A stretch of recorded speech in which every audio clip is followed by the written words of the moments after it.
Alhamdulillah.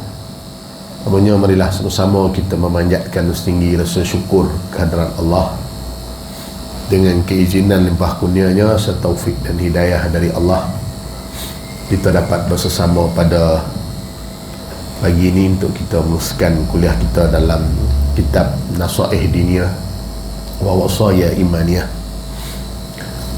nasihat agama dan wasiat iman. Dan insyaAllah pada malam ini kita sambung tajuk baru, iaitu jual beli yang haram. Dalam perkara muamalat ni, walaupun berlakunya pertukaran barang dan duit umpamanya, maka berlakulah jual beli itu. Namun di situ Islam meletakkan beberapa garis panduan supaya jangan ada orang yang teraniaya melalui jual beli ini.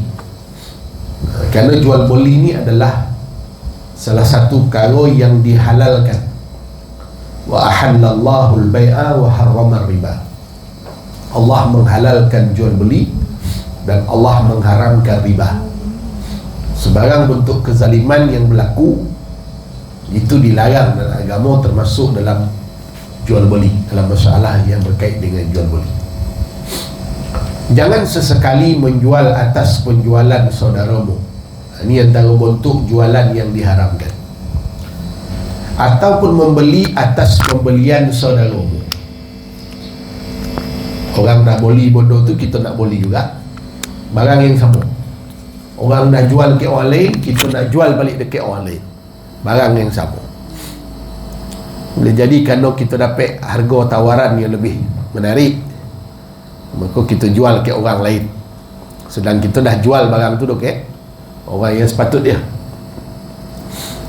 Anda berkata, umpamanya anda berkata kepada penjual atau pembeli dalam masa pilihannya, tadi panggil khiyar, aku akan jual kepadamu barang yang lain dari yang telah dijanjikan dengan harga yang lebih murah dari harga barang yang dijanjikan itu.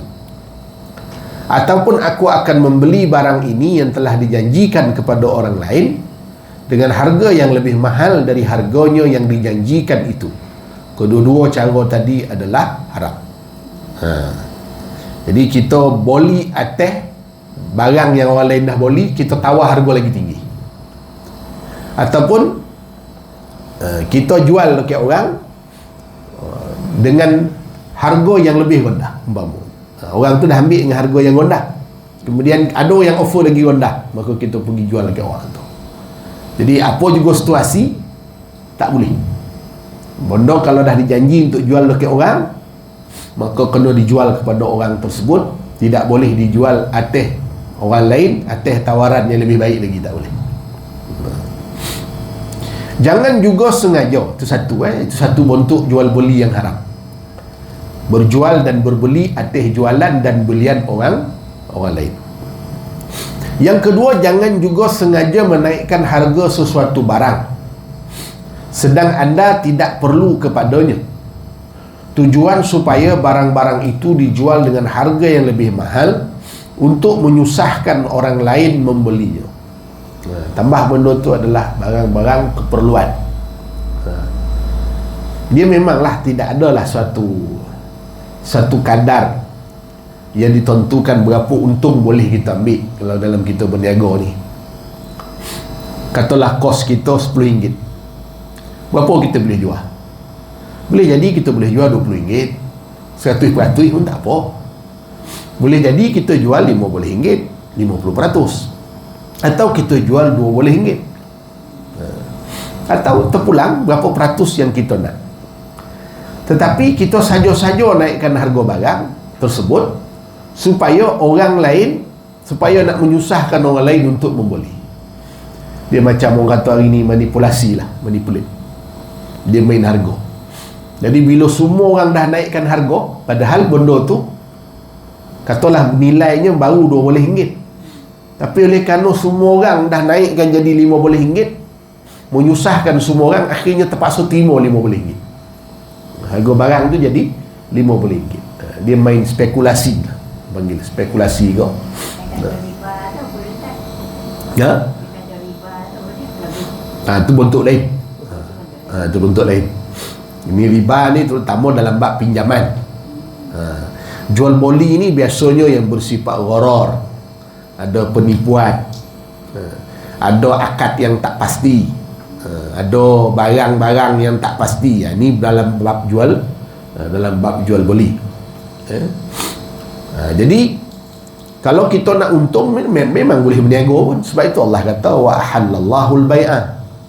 Allah halalkan jual beli. Maknanya kalau jual beli kita nak untung 100% boleh, 50% boleh.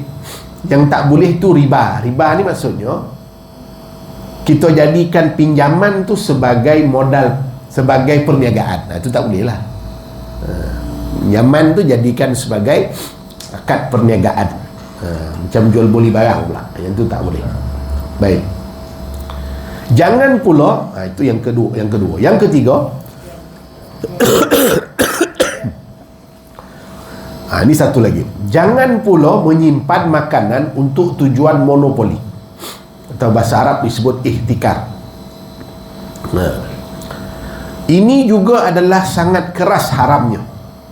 Ada berbagai hadis yang menunjukkan tentang beratnya dosa orang yang melakukan demikian, iaitu orang yang menyuruh barang, ambil masa, satu waktu sok keluarkan, stok banyak, kemudian rogonya boleh naik.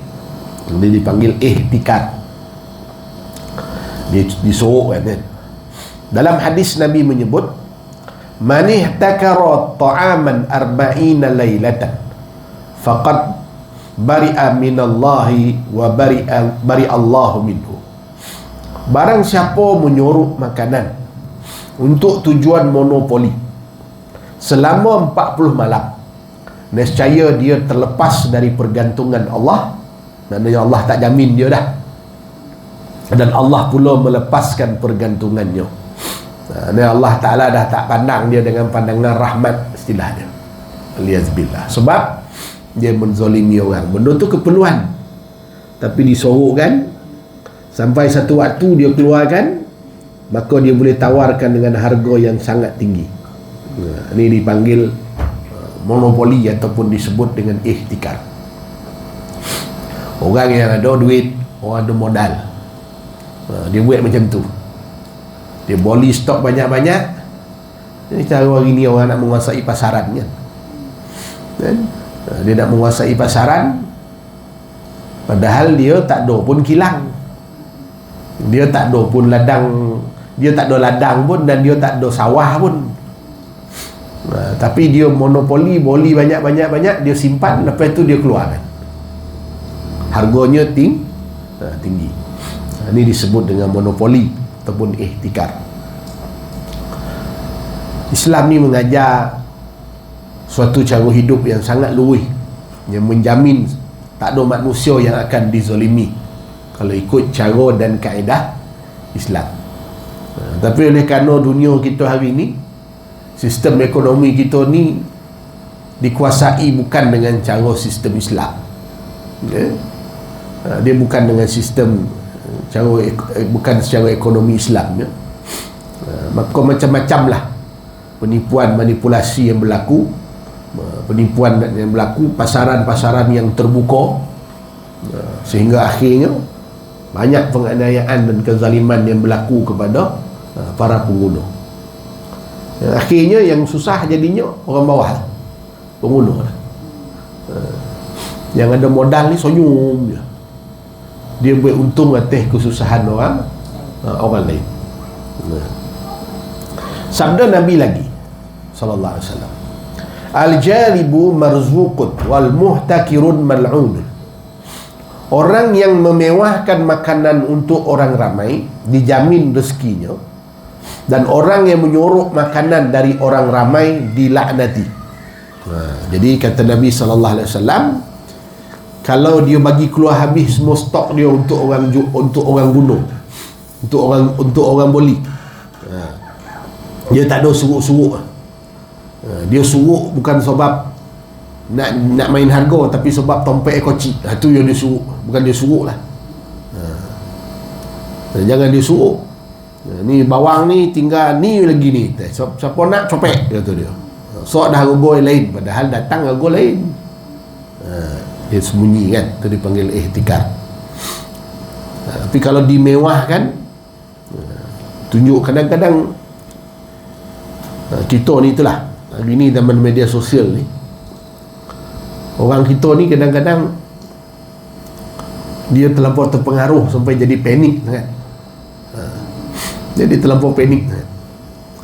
Macam isu beras tempatan ni. Saya ingat tak berapa ramai bona pun dia makan beras tempatan sebelum ni. Yang banyak kita ni pun tak perasan kadang-kadang kita ni boleh boreh import ko, boreh tempatan. Kita pun tak perasan lah 70% hancur ko, 30% hancur ko.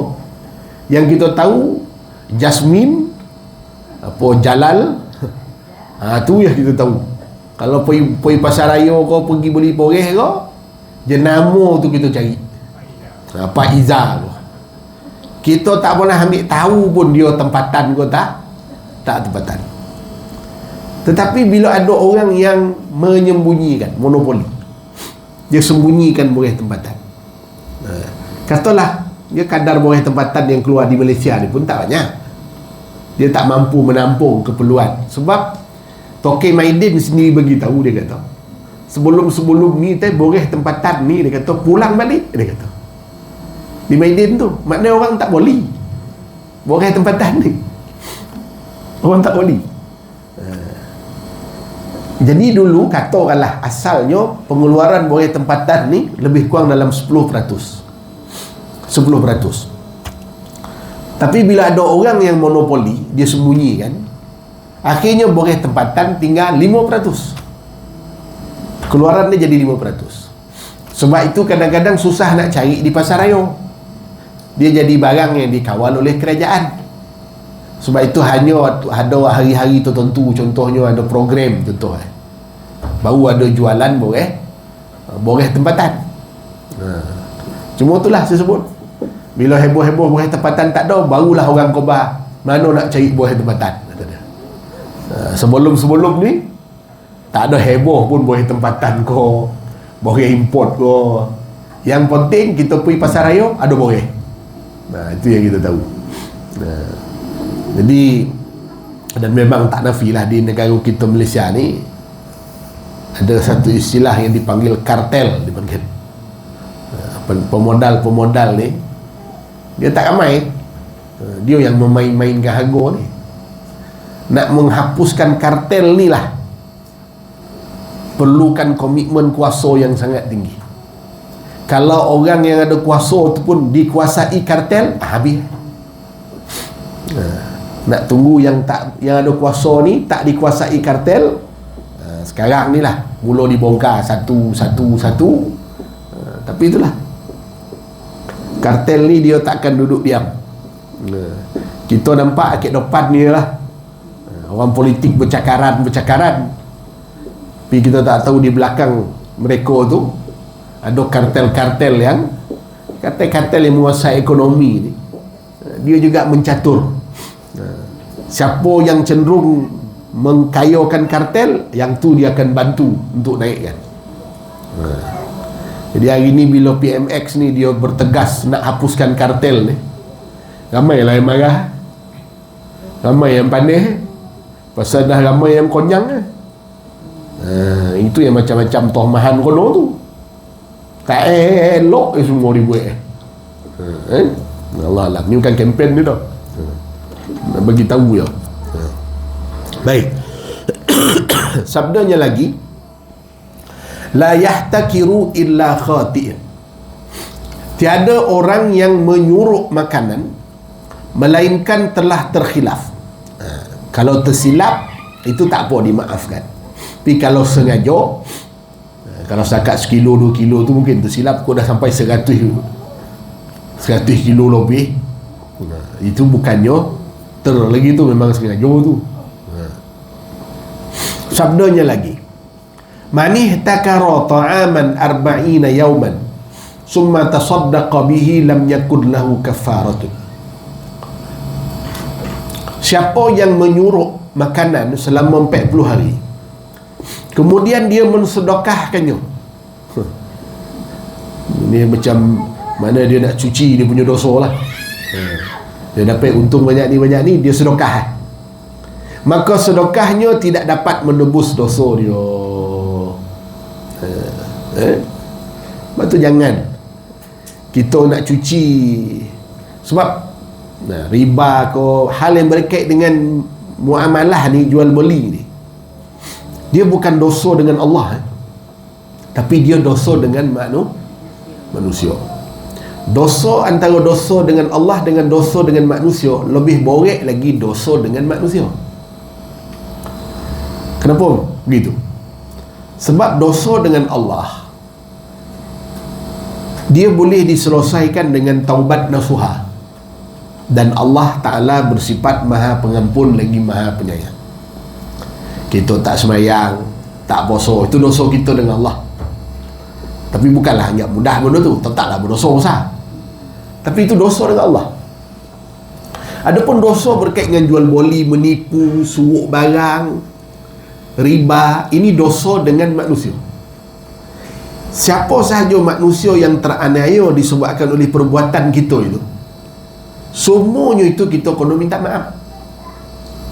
Untuk taubat kita diterima, kena dapat kemaafan daripada semua orang yang kita naya. Jadi bayangkanlah tu, berapa orang yang teraniaya togah dah manipulasi perniagaan yang berlaku ni. Berapa banyak orang yang teraniaya kerana kezaliman-kezaliman dalam jual beli yang berlaku ni. Sehingga kan kezaliman tu dia tidak berhenti setakat situ, dia sambung pula dekat orang lain. Dia contoh macam ni lah. Kita 100, kita bagi kat dia 80, dia pula 80 bagi kat orang 60, 60 dia bagi kat orang balik 40. Makin lama makin kurang. Bermakna bila makin lama makin kurang, akan ada hak orang yang ternafi. Jadi jangan dosa itu jangan ambil mudah. Zaman salafus soleh dulu, siapa yang tak khatam bab muamalat ni tak boleh berniaga. Zaman salafus soleh dulu lah. Nak berniaga, kena pergi ngaji, buka kitab fiqh muamalat lah, selesai baru boleh pergi ngaji, pergi berniaga. Maknanya faham dulu muamalat baru boleh berniaga. Syarat lesen dia lah tu.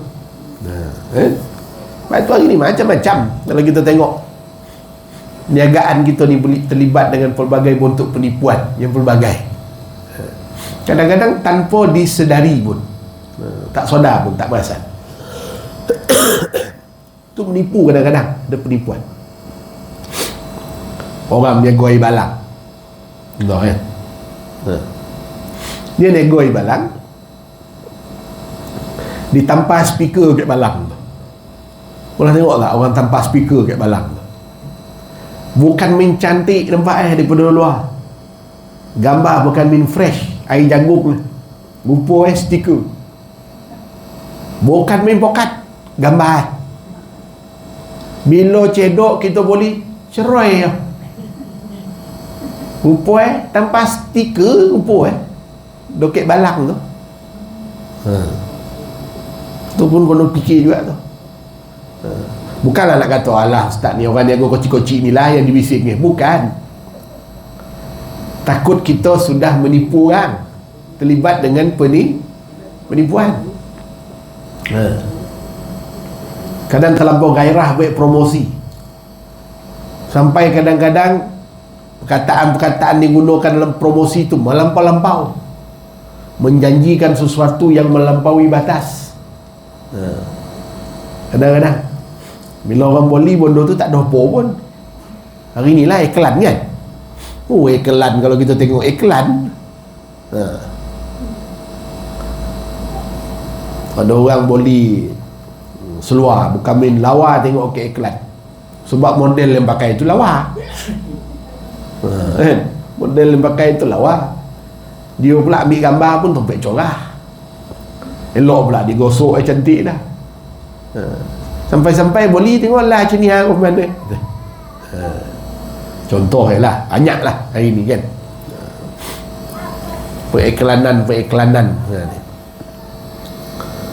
model orang muka jadi putih dengan sabun umpama. Memang betul kau orang tu putih sogah dek pakai sabun tu. Kau memang orang tu dah memang putih. Dia patut share ni jadi model lah. Boleh saya pakai 2 bulan. Lepas tu putih saya kan. Boleh lah. Ini memang dah lawa, dah handsome. Dah memang patah amin punya roman. Memang bubuh pojua memang cantik lah nampak. Kan? Baik. Allah Alam. Di dalam riwayat yang lain tersebut, innal hakirina wa qatlatan nufus yuhsyaruna yaumal qiyamati ma'an. Bahawasanya kata Nabi sallallahu alaihi wasallam,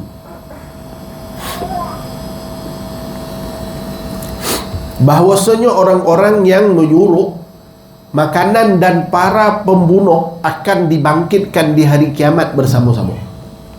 Maknanya dosa menzolimi orang dengan perniagaan yang disorok monopoli tadi ni, sama dosanya ditampakkan bersama dengan para pembunuh, orang yang membunuh nyawa manusia tanpa hak. Kenapa tuan? Sebab membunuh jiwa manusia ni, membunuh nyawa manusia ni, dia menzolimi orang tersebut dan menzolimi ahli keluarga dia. Orang yang menyuruhkan makanan ni, dia menzolimi orang yang boli dan orang-orang yang ambil manfaat daripada bondo yang diboli. Jangan main-main. Posah-posah. Maksud menyorok di sini ialah anda membeli bahan makanan itu di waktu meningkat harganya lantaran orang ramai sangat berhajat kepada makanan itu, kemudian anda menyembunyikannya atau menyimpannya dengan tujuan untuk menjualnya dengan harga yang lebih mahal. Ini dipanggil sorok itulah, ihtikar tadi. Jika anda membeli pada waktu harga murah untuk dijual apabila harganya naik, ataupun anda dapati pada suatu masa makanan sedang banyak dan berlebih-lebihan, lalu anda menyimpan atau menyorok bahagiannya yang lebih itu untuk menjualnya apabila harganya naik, maka itu juga tidak sepi daripada hukum makruh. Walaupun waktu tu banyak, kita dapat stok pun banyak, harga pun okey, kita tak keluarkan juga, kita sorokkan juga. Dan memang orang mudah cari waktu tu, kita sorokkan tu apa? Tujuannya nanti kalau waktu orang dah tak ada stok, nanti kita jual balik, kita jual sedikit tinggi. Itu pun sudah bawa kepada makruh. Sebab anda sentiasa mengharapkan agar harganya segera naik. Kalau harganya tak naik-naik, kita pun tak keluar-keluarkan. Jadi kita tunggu keluar bila harga naik baru kita keluarkan. Dan anda akan merasa senang jika harganya naik. Andai kata anda tidak menyorokkan makanan itu, nescaya anda tidak suka harga makanan itu naik sehingga membebankan kebanyakan kaum muslimin. Kalau kiranya barang tu harganya tidak naik, kita tak suka. Kita suka kalau harga barang tersebut naik. Jadi kita sembunyikan tujuan apa? Nak ambil kelebihan faedah bila mana harga tu naik. Sama tu. Tu namanya menyembunyikan. Dipanggil ihtikar. Demikian betapa Islam ni menjaga dalam hal-hal yang semacam itu pun tak boleh berlaku zalim. Kita tengoklah dunia hari ni kenapa berlaku banyak cacah merbah, kacau bilau ni. Kenapa? Kerana ada orang yang dizolimi. Yang dizolimi tak puas hati, dia tak dapat balas dekat orang yang zalim kat dia, dia balas, dia buat kat orang lain pula. Dia dapat dengan harga mahal, maka dia jual balik dengan harga yang mahal. Kadang kita pun tak faham juga. Ada harga barang murah tapi jual masih lagi mahal. Orang kita ni penyakit kalau dah naik tak mau betul pula dia turun. Masuk harga ayam naik, wah dia naiklah harga ayam. Dia jual ayam ataupun dia jual gulai ayam kau naik harga ayam. Bila harga ayam turun, diapung kan, turun, tak pula diturun. Itu pun satu hal juga tu. Malam ada saya tengok tu video orang tu dijual nasi bajet RM3.5 kayak Damansara. RM3.5 nasi bajet RM3.5. Bukanlah saya ni taklah pandai berniaga, tapi maksud dia tak koja, dia koja kuantiti, untung pada kuantiti yang banyak. Kan? Tak tahulah berapa ayam tu dipotong kan, tak tahulah. Takkanlah 1/2 ekor lah kan, mestilah adalah dipotong itu. Tapi RM3.5 maksudnya boleh. Kan? Kadang nak untung lebih, tapi kadang tak nafi lah. Sebab guna alasan apa? Dia bayar gaji pekerja tinggi, dia kata. Tanya pekerja RM30 dia saya. Kan? Tak ya tinggi. Allah alam. Dia susah mekanisme tu, kadang-kadang susah nak bagi pun turun ni memang hampir mustahil. Sebab itu nak menurunkan harga barang ni hampir batu bondo yang mustahil. Tapi yang kerajaan boleh usahakan apa dia? Kawal inflasi, tingkatkan pendapatan rakyat. Yang tu lah penjawab awam naik gaji tu. Tujuan apa? Supaya ada kuasa boli. Penjawab awam yang naik ustaz, yang tak awam ni tak naik pun. Dia bila dia penjawab awam ni naik, dia ada kuasa boli, dia akan beri kesan kepada orang lain yang bernego. Sebab tu ekonomi dia akan generate. Kalau duit tu dibelanjakan. Kalau ibu-ibu ayah-ayah ni dapat duit pencen, simpan je, tak generate duit tu. Itu yang kadang-kadang jadi inflasi tu. Yalah, kadang-kadang kan pencen dah 1,000 lebih, 1,000 contoh. Tukang makan apa mana makan dia. Tukang duduk lah seorang 2 orang, kadang makan sikit dia.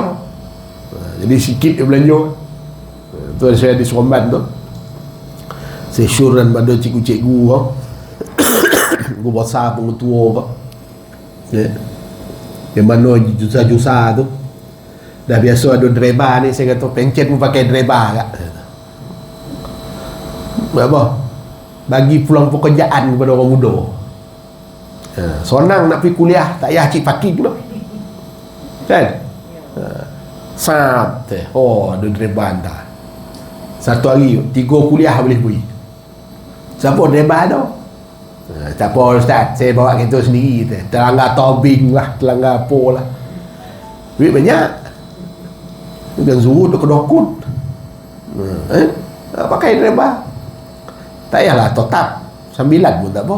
Sekali ke bawah RM50. Adalah ada sambilan dia. Peluang pekerjaan ke orang. Dia sebenarnya bagi peluang pekerjaan ke orang ni lebih besar pahala daripada beri sedekah ke dia. Ni orang kita lupa ni. Kita ingat bagi sedekah ke dia tu afdal. Tak, kita bagi dia konjo sampai dia dapat pendapatan, itu lagi baik daripada kita beri dia sedekah. Orang kita tu lah dia gomang ngumpul je, dia tak nak generate. Itu yang masjid surau pun macam tu jadi kadang tu. Dia ramai tengok jumlah banyak-banyak, bilion-bilion. Di Seremban ada satu masjid tu, fixed deposit 1 juta. La ilaha illallah. Itu nak botol natap 30,000. Minta kat Menteri Musa. Kita tahu cerita tak ada beri dah. Pakai duit tu, fixed deposit dibuat carikan duit tu. Sebab tu sembarang orang ramai. Dia tu bukan sembarang ramai. Ini sewa kodai. Daripada mana datang ni kodai tu? Tapak mana? Itu kadang-kadang. Itu hal juga orang kita ni masalah, bila kaya dia tak nak kongsi dengan orang. Ini masalah. Dia sadap kaya dia seorang. Itu kena bantu orang yang struggle hidup masyarakat ni. Para salafus salih sangat benci berjual beli makanan supaya mereka terselamat dari menyusahkan kepentingan orang ramai yang akan menyebabkan mereka merasa kurang senang jika makanan boleh terdapat dengan terlalu mewah, atau mereka akan merasa gembira jika keadaan orang ramai tersepit dengan kurangnya bahan makanan yang menyebabkan mahal harganya. Jadi disebut para salafus salih dulu, dia sangat berhati-hati dalam bab berjual beli dengan makanan ni. Sebab orang yang terlibat dengan jual beli makanan ni, dia akan ada satu keinginan, dia suka kalau barang dia dapat permintaan banyak supaya harga dia boleh boleh dinaikkan. Bila kurang tu, dia boleh demand dengan harga yang lebih tinggi. Tapi itulah hari ni kita bukan kata rakyat Malaysia ni, saya tak katalah susah bona orang Malaysia hari ni sampai tahap tak makan. Yang diheboh-heboh dalam Facebook tu biasalah orang politik, memang itulah kerja. Saya ingat tak ada pun isu sampai tahap mati tak makan kat Malaysia ni. Kes kat Malaysia ni banyak mati sebab makan. Sebab makan mati, yo. Bayangkan di Malaysia ni, kalau ada jualan-jualan makanan ni, terutama zaman internet ni, zaman Facebook, TikTok ni, orang jadi makin gila pula jadi gini, membeli makanan. Dia lalu kat TikTok dia tengok orang tu tunjuk makan dia sedap, pori dia beli tu beratur. Ada satu pesta makanan kat Seremban baru ni, namanya Havoc Food Festival nama. Dalam tu memang orang yang viral lah berniaga. Saya pergilah nak tengok, yo botu ramai orang. Macam ambil orang ni, macam ulat tai. Kata ramai lah. Nak masuk tu pun ramai susah. Saya nampak satu kebab tu sedap lah. Saya pun beratur depan, saya duduk depan tu nak minta satu kebab. Dia kata beratur cik. Saya pandang beratur. Mak oi, tak yo lah dia. Ada pun nama tu menu apa? Kunafah. Ibu semua tak tahu tu dah. Kunafah, makanan Arab ni. Orang beratur doket 500 meter. Allahu Akbar. Saya tengok itulah orang kita ni viral lah, janganlah. Sama lah macam pergi Ayon doket Kombau tu. Nah, kan? Saya minggu lepas ada program di situ. Dia tengah kosong maklum, ustaz datang awal sikit, depan tu jam, ada perigi dia tu. Saya kata apa hal pak ada perigi pula, jam pula ni. Rupanya saya punya kereta terpaksa rela bawah untuk boleh masuk. Orang beratur panjang sebab pergi mandi, tular dalam video orang datang bawa kursi, naik kursi roda, balik tolak kursi roda. Pergi bertungkek, balik buang tungkek. Saya ingat kalau ada lah orang yang buat testimoni, pergi lombik dia balik bawa orang rumah baru. Saya ingat orang perempuan semua tak bagi pergi tu dah. Saya ingat lah. Kan? Rumah perempuan tak bagi pergi tu dah. Ada yang semalam saya tengok seboleh malam daripada JB 3 pagi sampai dapat giliran masuk 9 pagi. Allah, itulah viral kosong viral lagi. KKM dah minta tutup lah. Bertutup tu mana nak siasatan lah, usul dia. Wallahu alam, saya pun tak berani nak komen. Kalau betul itu Allah lah penyembuh, bahan yang digunakan dan sebagainya. Wallahu alam. Baik.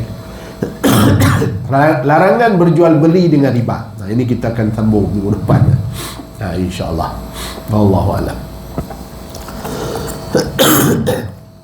Jadi kita tutup dulu dengan tasbih kafarah dan surah wal asri. Bismillahirrahmanirrahim. Wal asri.